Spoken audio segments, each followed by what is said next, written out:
historically, the second year of a president's term for the stock market is historically the worst year performing. That certainly was the case for President Biden. 2022, they had to raise interest rates, worst performing year of his 4-year term.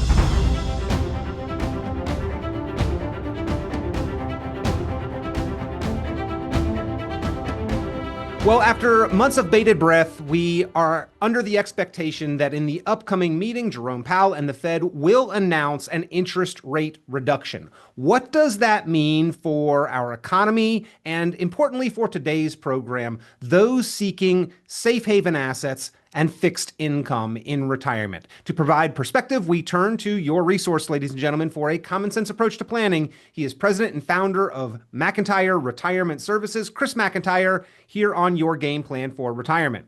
So, Chris, Hey. we do finally expect that Jerome Powell will come out in the upcoming September Fed meeting and announce an interest rate cut. Vegas odds put that at about a 25 basis point reduction expectation, or 0.25%. What does that mean for our economy? What does that mean for those seeking income? Yeah, I think finally, after much discussion around the political arena here, we all know President Trump wants some severe interest rate cuts to help the housing market.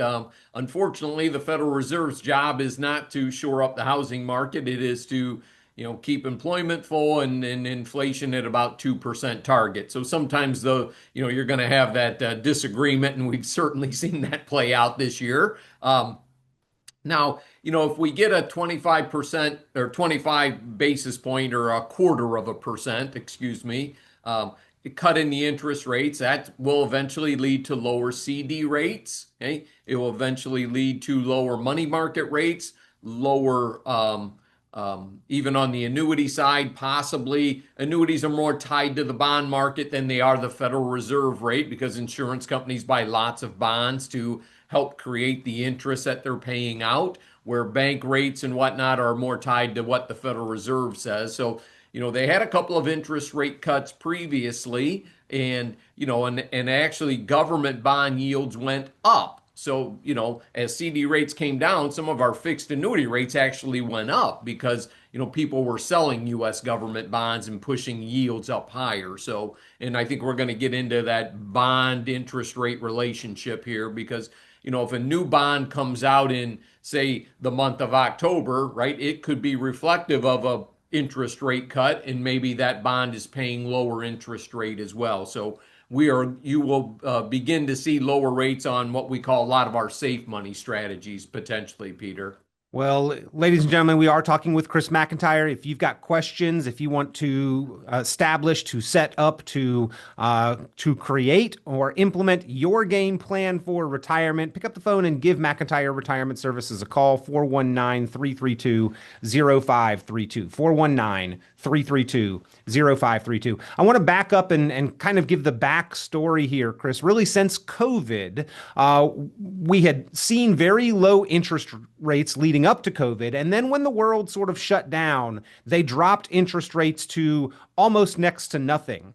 And then we saw the inflation that ensued after COVID. And for 2022, I believe we saw the quickest rise in interest rates in history. And so we've been in a much higher interest rate environment in the perspective of recent history here. And now we are talking about lowering interest rates. Now, Europe, then the European central banks have lowered interest rates, I think, 7 times. We've only done it twice. So yeah, the Trump administration and the Fed and Jerome Powell, we've heard a whole lot about those two entities being at odds about where interest rates should be. And so now we do expect, I mean, after delays, we think that the Fed is softening their tone and probably going to drop interest rates, but maybe not all that significant a drop. Yes, and I would think that, as you're looking at the housing market in general, if people could see a 0.5%, 0.75% to 1% rate cut, boy, you probably see a slew of refinancing and a slew of new homes being sold, or even existing homes. Obviously, you got new construction and then existing homes. And that would certainly help the economy out, you would think, because there's a lot of people that are, you know, pinned into their home because of interest rates. They're paying 3% now. They're not going to buy a new home and pay 7%. So, I think we would get some good relief out of that. The downside for today's retirees listening to the show, who may have their house already paid off and don't really care about, what mortgage rates are because they're not going to buy a new house. They are going to put some money in a CD or a money market, and are they going to get less income? And they may buy some bonds. So, the interesting relationship here when we talk about interest rates and bonds is, if I have existing bonds in my portfolio and they cut interest rates, those bond values are typically going to increase. So you'll get an appreciation in the value of that bond if you were to sell it. Okay. And that can be a good thing for investors as well, because many of us have been on the other side of that as we own bonds and then they raised interest rates, and the bonds that we had were paying lower interest rates after 11 interest rate increases than what new bonds were paying. So we had to sell, or it looked like a steep loss on your portfolio if you sold. So, to get some normalization and to put that traditional, 60-40 portfolio back into a nice performance and an income enhancer is certainly going to be a possibility here. That because the bond market is going to look more attractive if they do go on a prolonged interest rate cut. Stimulating the housing market would have ripple effects on the economy. I mean, there's a lot of money sitting on the sidelines, ready to buy if interest rates drop. You mentioned the number of homes that have been sitting on the market. The real estate market and the housing market has sort of been stagnant, I think, nationwide for the better part of a year here as people have been waiting for these interest rate cuts. Yes, Peter, and it kind of depends where you are. Cape Coral, Florida, right now, probably one of the worst areas for housing because those prices ran up so significantly during the pandemic, and now they're coming back into reality where, kind of like you could find a hot stock that just continues to go up and up and up, and all of a sudden it stops, right? The housing market, housing prices just can't increase, double digits year after year after year. That's certainly not sustainable. So we are starting to see softer spots in the housing market in different parts of the country. And imagine you were somebody that bought a house in Cape Coral, Florida, in 2024, and now you're looking, when it was at its peak, and now, prices have come down pretty significantly. There is an inverse relationship, Chris, between the value of bonds and the core interest rates. Can you explain this and how this works? What existing bond holders may be able to expect here? And then is this something that we have time to take advantage of for new bond purchasers? Possibly, and so let's just take like you own one individual bond. Most people listening to the show here own their bonds in a mutual fund and don't really know what's in there or what isn't. They just know, hey, I've got a PIMCO Total Return Fund, for example, a very popular bond fund out there. American funds, Bond Fund of America, also very popular. So if I've got one bond today that is paying 5% that I bought a year ago, for example, okay, and if they cut interest rates where new bonds are only paying 4%, okay, so what do we call that? Call that basically a 20% interest rate cut. Okay, the value of my bond paying 5% increases because it's paying a higher rate than new bonds. So someone would pay a premium to earn more money. Okay, so that's what we call an inverse relationship. When interest rates go down, bond values of existing bonds will go up, assuming they're paying a higher rate than the new bonds are, of course. Yep. So And again, Peter, the bond market is like 3 times the size of the stock market. So this can have a significant impact. The price changes aren't nearly like Nvidia stock, obviously, because a bond matures, you get your money back. So it certainly has more of a stability component to it over stocks. So as bond values rise as rates fall, this is good for existing bond holders. Absolutely. And it kind of brings that 60-40 portfolio where you're 60% stocks, 40% bonds brings that 40% back into an area where, hey, it's starting to deliver some performance for the overall portfolio. Where, for the last several years, it's kind of been a drag on a 60/40 portfolio, is probably a good way to put it. Now, the nice thing is those bonds in your portfolio have still been paying interest rates or paying interest. And as rates have risen, hopefully they've bought higher interest rate paying bonds and you've been able to walk up that cycle as well. And then maybe now you'll stand to have some capital gains on it. So could be an exciting time for the bond market as we go into the end of the year. And again, Peter, when we talk about bonds, we have U.S. government bonds, we have state of Ohio bonds, we have local municipality bonds that are called municipal bonds, and then we have the entire corporate structure and the high yield structure. So a very big diversified asset class. So just like, not all stocks are the same, right? You can't compare Walmart to Nvidia, for example, on stocks. You also can't do the same thing on bonds. A 2-year treasury note, isn't the same thing as a high yield bond paying 11% interest. Lots of different risk characteristics. So most people don't necessarily understand the way, all the different types of bonds operate according to, are they correlated to the stock market or are they not correlated to the stock market? And an example of that would be U.S. government bonds. When the stock market goes down, typically, the flight to safety would be to U.S. government bonds, and those would help buoy your portfolio, if you will. But all those entities, Chris, are borrowing money. The federal government, the state, the municipality, the corporations, when they're issuing bonds, they are essentially borrowing money and promising an interest rate. The interest rate they promise is determined by kind of the prevailing interest rate, which is where if the prevailing interest rate falls, if the Fed does cut rates, that could kind of stimulate activity in all of those sectors. Yeah, it certainly could. And, if we look at, the government bond market across the globe, the concern there is, and I was just reading this morning on the Wall Street Journal and the Bloomberg website here at the first part of September, is, the growing deficits of governments around the globe is concerning to, government bond purchasers. Okay. So, if you look at the corporate side of things, investors are looking at what is the ability for the corporation to pay that money back. How much risk am I going to assume? And that determines part of the interest rate, right? They have to be, if I want, going to loan my money to somebody, the interest rate they pay back to me is going to be in relation to the risk I'm taking. So high yield bonds, or you might hear the term junk bonds, pay the highest because they're the riskiest. Historically, U.S. government bonds, we'll just stay domestic here, U.S. government bonds typically pay the lowest interest rate because they're the safest. They've sort of been kind of considered the gold standard of safety, backed by the full faith and credit of the U.S. government, right?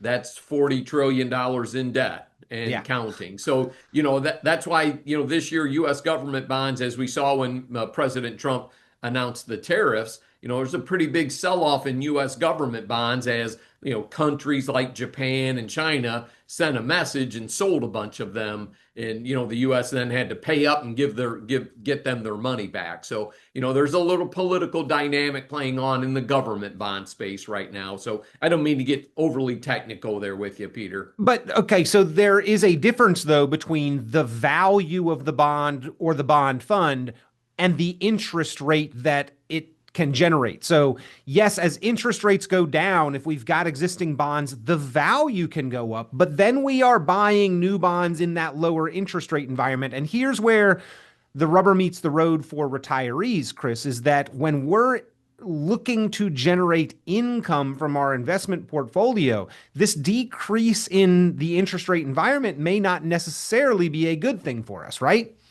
Yeah, over the long haul, because our interest rate, or our coupons, they call them, our coupon rate's going to go down for future income.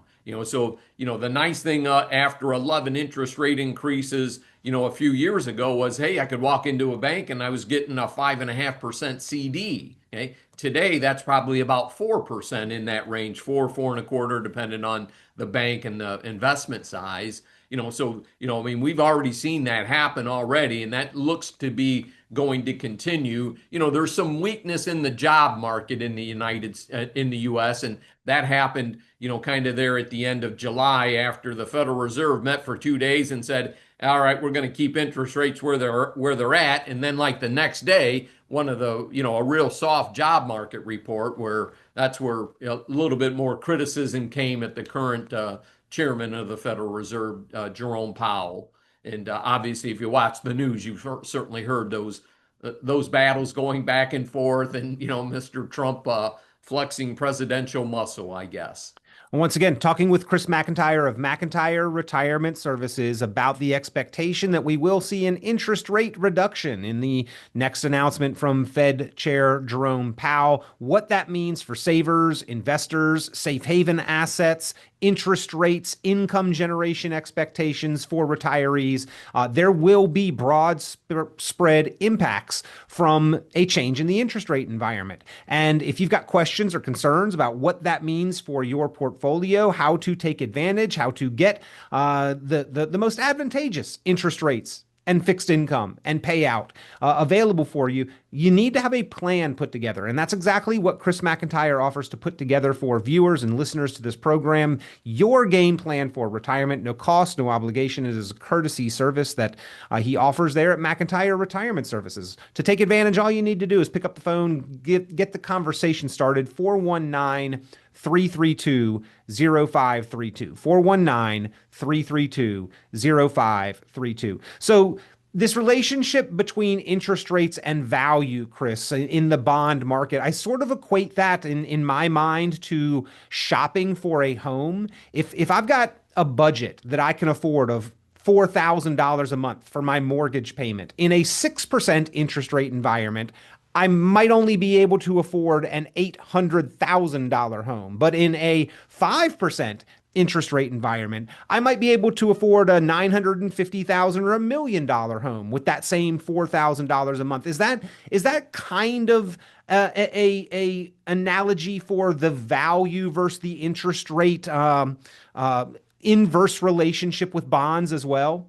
Yeah, it certainly is a great analogy there, Peter. And, probably to expand on that even a little further is, let's say somebody had the budget, like you said, to buy an $800,000 house and the interest rates go down. Now they can buy they can afford more debt. So maybe they add on to the house or they, buy new furniture. They put in a swimming pool, whatever you want, or a man cave, let's call it, since it's you and I talking here. My wife would want a conservatory. That's kind of our joke. And that stimulates the economy because you're buying goods and materials and, a lot of durable goods, things that last a long time, washers, dryers, all of those things that come into play when you buy a new home. So stimulating the housing market with some interest rate cuts could certainly be a boom for stock prices down the road into 2026. So, historically, the second year of a president's term for the stock market is historically the worst year performing.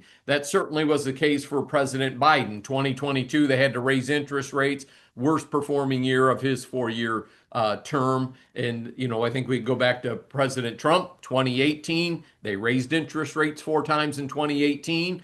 Stock and bond markets were down. So, here we're at a little different spot in the interest rate cycle that could have big impacts for the midterm elections next year. And that's where all of this jockeying is going around that, the balance of power typically in the midterm elections of a presidential cycle, there's a lot of times a change in power in the House or the Senate. And that's where you're going to see a lot of focus now. And I think that's why there's some additional pressure, that the independent Federal Reserve, okay, which I'll say they're so independent, they cut interest rates half a percentage point before the election of President Trump in 2020. So, politics might play a role in this. And all things being fair, President Trump is the one who appointed Jerome Powell to the Federal Reserve as well. So, I think if we have an independent Federal Reserve, that's good for everybody. I want to clarify, not trying to make a political argument here, but politics plays a role in everything in today's world, guys. Well, to play into the debate within your household, Chris, I'm not even sure I know what a conservatory is. So there's It's that. like a yeah, like a greenhouse. Yeah, like a greenhouse is. Yeah. Chris, we talk a lot about the need for income generation for retirees, and there are a number of tools that can do that. And generally, retirees tend to move more toward the conservative end of the spectrum. So bonds and bond funds, money markets, interest rates mean a lot more to retirees, and even annuities for the guaranteed income that they can produce. Do we need to look at how and where those things are going to play into the future if rates continue to fall, and what they may be able to offer us? Yeah, without question, because Peter, as back in basically 2023 into 2024, the payouts that annuities were giving for, creating income were some of the highest that you and I have ever seen in our careers. Uh, and those have come down a little bit because rates have come down a little bit as well. Now, the other side to that is, if you've got a pension that you might want to take a lump sum and roll that over into an IRA account, if they lower interest rates, okay, the way that they determine how much is my lump sum going to be when interest rates are lower, those lump sum payouts get bigger because it takes more money to generate that income that you were going to get on the traditional pension side. So, yep, it might get harder to create the income depending on how far interest rates go. But if you have that pension rollover option, you're going to get a bigger lump sum payout as well. And again, some of that stuff takes several months and whatnot to work through the system because we're talking about, like when we were talking about bonds and how bonds pay interest and whatnot, the Federal Reserve lowering their interest rate, okay, does not affect 10-year government bonds tomorrow, typically. It works its way through the cycle. The bond market typically works a little bit slower than what the Federal Reserve does because that's changing the interest rates, overnight for banks that loan each other money, which dictates into CDs very quickly in money market accounts versus the bond market issuing new debt, getting that sold, getting that out into investors' hands like pension funds, insurance companies, and governments around the globe. That takes a little bit longer. Chris, the way that we got here was the reaction to inflation. That's why we are seeing relatively respectfully higher interest rates than recent history and memory. Inflation, when we see it like we did, almost 10%. I think at one point in time it was over 9% in 1 year. I understand that that's painful. I mean, we've all lived through it. It was painful. But even historically average inflation, I mean, the Fed targets that there is some inflation, like 2.5%, 3% inflation. Compounding that over 10 or 15 years of retirement, isn't that even more painful than kind of that sharp, acute jump from higher inflation in just 1 year? Yeah, without a doubt, that slow and steady erosion of your purchasing power, is the same as an income tax increase almost, right? It's silent. You don't see it. You don't have to write a bill for inflation, but every time you go to the store or, get fuel at a gas station, and obviously right now inflation is probably affecting the healthcare side of things and the food side of things. Energy prices, gas was very reasonably affordable over the big Labor Day holiday here from everything I read, the lowest in, several years anyway, and kind of depends where you get your fuel as well. But inflation at 2.5 to 3.5% is, that hurts over the course of time, especially if you're on a fixed pension payment and the Social Security cost of living adjustments can be offset by your Medicare premium. So a lot of different factors come into play here. And, as people go through their retirement, they want to get a little bit safer. So bonds play a bigger role, CDs, money markets, and things like that play a bigger role. So, trying to maintain that pace of inflation so that your dollar today buys the same thing in 10 years is critical and can be challenging, as we all know. So, Chris, cash feels safe, but may not keep up with the compounding effects of inflation. How do we offset this, especially given the fact that we're looking at declining interest rates potentially moving forward? Yeah, sure. We have to look at, where do we want to put our money? Do we need to invest it a little more? I'll say the word aggressively, pretty cautiously here. I'm not talking about rolling out and buying crypto tomorrow, but, But do you look at diversification.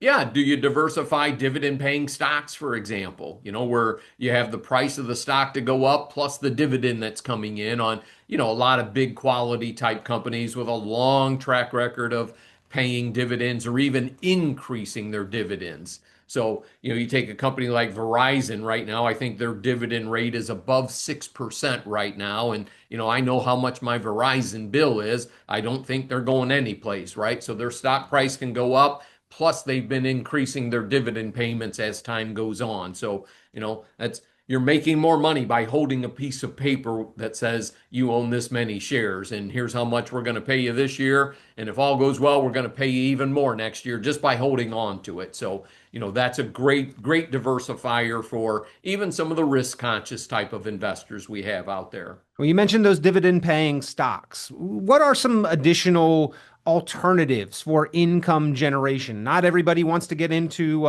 rental properties, I don't think, but Yeah. I know you deal with certain alternatives that may not be as well known. Structured notes, the systematic withdrawals available from annuities, things along those lines. How do these play into this question of income generation for retirees?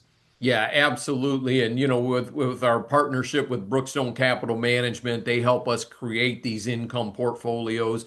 You mentioned structured notes, and a note's a 1 year bond. And some of these bonds are tied to the volatility of the stock market. So when the stock market is volatile, we can get a higher interest rate because we're structured around the volatility of the S&P 500 to try not to get too deep into the weeds on option prices and whatnot. But it's very common for us to get notes between 9 and 12%, in a normal economy, and then have a 30% protection barrier off of some of the major stock market indices before you would suffer a loss. So, heck, can I make 9%?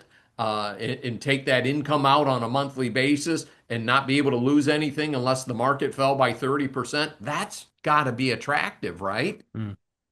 So bottom line, Chris, is that diversification will remain key. There are options out there. Income, just like our investments, don't put all your eggs in one basket. It shouldn't and doesn't need to all come from one source. The most important part, Chris, is that we have a plan with some flexibility to adapt no matter what the current interest rates may be. Yeah, absolutely. A lot of different options out there between some high quality annuities that pay a fair interest rate. You can link your performance to a stock market index, protect yourself on the downside with the index annuity. We don't use variable annuities here at the office, so I'm not going to comment on them. And then you have your CDs, money market accounts, number of different types of bond strategies, structured notes, high quality dividend paying stocks.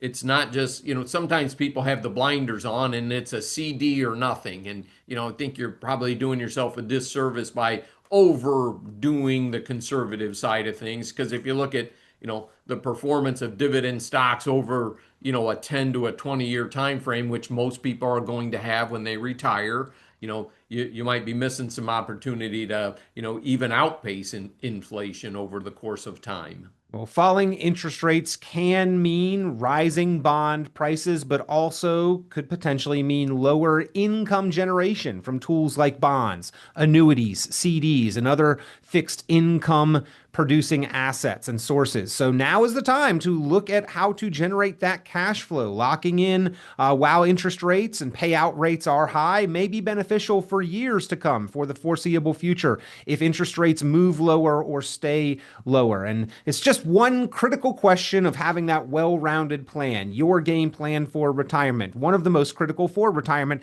how to generate the most efficient income possible while taking the least risk and, of course, being tax efficient efficient. And to help you through those questions, you have the resource, ladies and gentlemen. Chris McIntire, president and founder of McIntire Retirement Services, has helped so many throughout Northwestern Ohio, but so many more need guidance, help, and review and assessment of your financial well-being and path forward. So pick up the phone, give McIntire Retirement Services a call. They'd love to hear from you, help you out any way they can. 419-332-0532.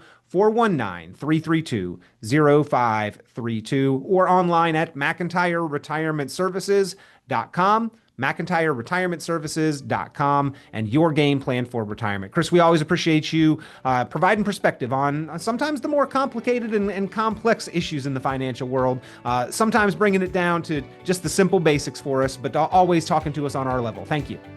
Hey, my pleasure, Peter. Thanks for listening, everybody. Have a great week, and God bless America. Tune into Chris McIntyre's full radio program and visit McIntyreRetirementServices.com for many additional valuable resources, including other great episodes of Game Plan for Retirement with Chris McIntire. Be sure to subscribe. The content of this radio show is provided for informational purposes only and is not a solicitation or recommendation of any investment strategy. You are encouraged to seek investment, tax, or legal advice from an independent professional advisor. Any investments and/or investment strategies mentioned involve risk, including the possible loss of principal. Advisory services offered through Brookstone Capital Management, a registered investment advisor. Fiduciary duty extends solely to investment advisory advice and does not extend to other activities such as insurance or broker-dealer services. Advisory clients are charged a quarterly fee for assets under management, while insurance products pay a commission, which may result in a conflict of interest regarding compensation.